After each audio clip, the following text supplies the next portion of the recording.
Assalamualaikum warahmatullahi wabarakatuh. Nama saya Aisyah Husna binti Feni. Tajuk sajak saya sahabat. Sahabat, oh sahabat. Ada yang baik, ada pula yang sebaliknya. Kadang-kadang mereka membuatku gembira, ada juga yang membuatku menangis. Namun aku tetap bersabar kerana bersabar denganmu adalah lebih baik dari mencaci. Sahabatku, itulah yang menjadi asam garam kehidupan.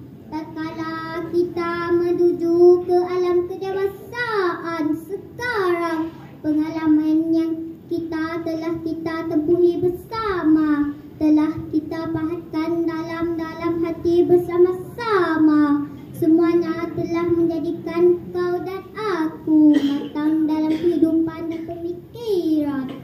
Sahabatku, marilah kita berusaha berhempas pulas agar kesenangan dapat dicapai kelak. Kerana pasti ibu dan bapa ingin melihat anak mereka berjaya kepada mereka.